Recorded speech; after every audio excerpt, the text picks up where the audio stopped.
اگر آج تمہاری زندگی کے اندر شکوے بھرے پڑے ہیں کہ آخر میری کوئی تدبیر کام کیوں نہیں کر رہی اور کوئی چارہ گری بھی ممکن کیوں نہیں ہو رہی، تو سنو، جب اللہ کی تدبیریں اپنا کام کرنا شروع کرتی ہیں تو اچانک تم پر یہ دو نشانیاں ظاہر ہونے لگتی ہیں۔ اگر یہ دو نشانیاں تمہارے اندر نظر آئیں تو سمجھ لو اللہ کی طرف سے تمہاری ناممکن دعاؤں پر کن فیکون لکھا جا چکا ہے، اور عنقریب تمہیں حیرت انگیز معجزات کی نوید سنا دی جائے گی۔ جان رکھو، دعاؤں کی قبولیت کی تین بڑی صورتیں ہیں۔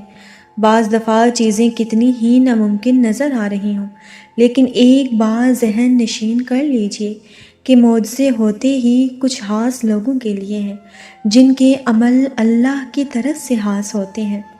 اور یاد رکھیں کہ جب ہزاروں دلائل کے بعد بھی، ہزاروں رکاوٹوں کے بعد بھی، اگر بے شمار وسوسوں کے بعد بھی تمہارا دل اس بات پر اٹک گیا ہے کہ میرا رب میرے حالات بدلنے پر قادر ہے اور وہ ہزاروں طوفانوں کے بعد بھی مجھے کنارے تک ضرور لائے گا، تو یقین جانو یہ یقین کی وہ واحد کشتی ہے جو قبولیت کی پہلی اور بہت بڑی علامت ہے۔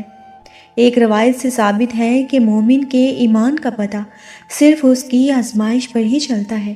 جب وہ ہر طرح سے دعا کر لیتا ہے مگر اس کا اثر نہیں دیکھتا، اور نا امیدی کے ہزار اسباب ہونے کے باوجود امید اور اس کا دیا جلائے رکھتا ہے، یہی وہ خوش نصیب ہے جو جلد ہی اللہ کی رحمت پا لے گا۔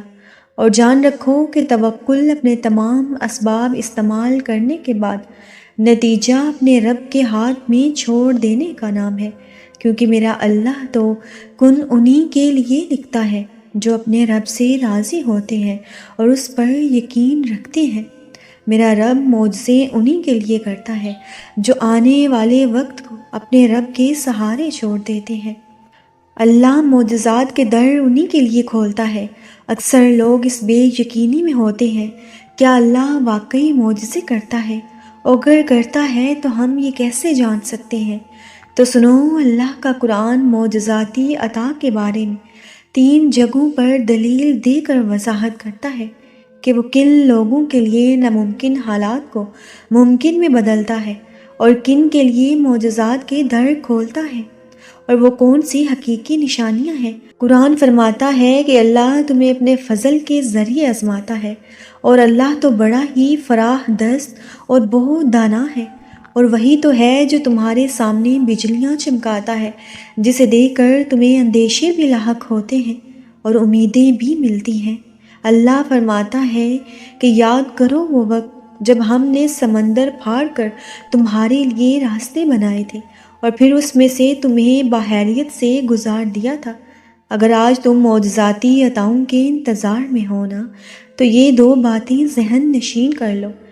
پہلی بات کہ زمین کے سفر میں اگر کوئی چیز آسمانی ہے نا تو وہ محبت ہے۔ پتہ ہے جب تمہارا امید برا ایک بھی آنسو رب کی محبت کے سمندر میں گرتا ہے نا تو لہروں میں سرگوشیاں پیدا ہو جاتی ہیں، اور پھر رب کی رحمت کا جوش تمہارے لیے کن کہلوا دیتا ہے، اور اللہ تمہارے لیے ایسے در کھولتا ہے کہ جس کو دیکھ کر تم بھی حیران رہ جاتے ہو، کیونکہ مقدر کی تقسیم تو اسی وقت بدل جایا کرتی ہے جب کوئی ٹوٹا ہوا انسان اللہ کی بارگاہ میں انتہائی تکلیف کی حالت میں اپنے آنسو بہا کر رب سے دعا کرتا ہے، تو رب تو ایسے انسان کو پا لیتا ہے، اپنے قریب کر لیتا ہے۔ اللہ قرآن پاک میں خود اشارہ دے رہا ہے، اور یہ تو زمانے کے نشیب و فراز ہیں جنہیں ہم لوگوں کے درمیان گردش دیتے رہتے ہیں، بس تم اللہ کا خوف رکھتے ہوئے امید رکھو اور دعائیں مانگتے رہو۔ اور جن لوگوں نے کہا کہ اللہ ہمارا رب ہے، اللہ ان پر کافی ہو جاتا ہے۔ آزمائش میں آنے کے بعد جب بندہ اللہ کی ذات پر اور اللہ کی قدرت پر اور اللہ کی طرف سے ملنے والے انعامات پر یقین رکھتا ہے تو یقیناً اللہ تعالیٰ اسے عنقریب ایک بہت بڑی نعمت سے نواز دے گا۔ قرآن کریم میں اللہ تعالیٰ ارشاد فرماتے ہیں کہ ہر مشکل کے ساتھ آسانی ہے، تو یقین رکھنا کہ اس کی کہی ہوئی ہر بات میں حکمت ہے، لیکن ہم نہیں سمجھ پاتے۔ اور اللہ تعالیٰ تو سب کو جاننے والا اور بڑا ہی حکمت والا ہے۔ اور کبھی تو ایسا ہوتا ہے کہ انسانی زندگی میں ایک مرتبہ اتنے خطرناک حالات آتے ہیں کہ اس چیز کا کبھی اس نے اندازہ بھی نہیں کیا ہوتا، اور کبھی اس نے ایسے حالات کا سوچا بھی نہیں ہوتا، لیکن اس پر ایسے حالات آتے ہیں کہ اللہ اپنے بندوں کے ایمان کو ٹٹولے اور اس کے ایمان کو دیکھے کہ یہ میری آزمائش پر کتنا صبر کرتا ہے، میرے اوپر اس کا ایمان ہے یا نہیں۔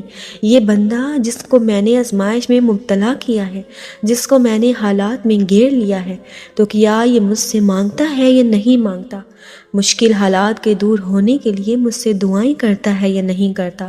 تو اللہ تبارک و تعالیٰ یہ ساری چیزیں مصیبتوں میں، آزمائشوں میں اور مشکل حالات میں ڈال کر بندے کو آزماتا ہے۔ تو اس موقع پر ہمیں کیا کرنا ہے؟ پہلے تو ہمیں یہ سمجھنا ہے کہ یہ مشکل، یہ بکھرا ہوا وجود ایک دن سب ختم ہو جائے گا۔ بس آپ نے صبر کرنا ہے، اللہ پر بھروسہ رکھنا ہے، اپنی بھیگی ہوئی آنکھوں سے رب سے مانگتے جانا ہے، اپنے ٹوٹے ہوئے وجود کو اس کے در پر لے کر جانا ہے، اس سے کہنا ہے کہ میرے رب میں ٹوٹ گیا ہوں، میں تھک گیا ہوں، مجھے بچا۔ اے میرے رب، میرے اس بکھرے وجود کو ایک تو ہی سمیٹ سکتا ہے، بس تو میرے اس وجود کو سمیٹ لے۔ ہر دعا کی ایک منزل ہے، کبھی یہ نہ سوچنا کہ تمہارا یہ صبر بغیر پھل کے ہی رہ جائے گا، اور کبھی یہ گمان نہ کرنا کہ تمہاری دعائیں ضائع ہو جائیں گی۔ اور خوب اچھی طرح سمجھ رکھو کہ دکھ، درد، تکلیف اگر اللہ ہی کی ناراضگی ہوتی تو نبیوں کو کبھی بھی نہ ملتی۔ اس لیے اپنے رب پر پورا بھروسہ رکھو۔ رب ایک دن تمہاری تمام آزمائشوں کو، تمہاری تمام مشکلوں کو ختم کر کے تمہیں اچھے وقتوں میں لے جائے گا انشاءاللہ تعالی۔ میری آپ سب کے لیے دعا ہے کہ اللہ تعالیٰ آپ کو دلی سکون عطا فرمائے، آمین یا رب العالمین۔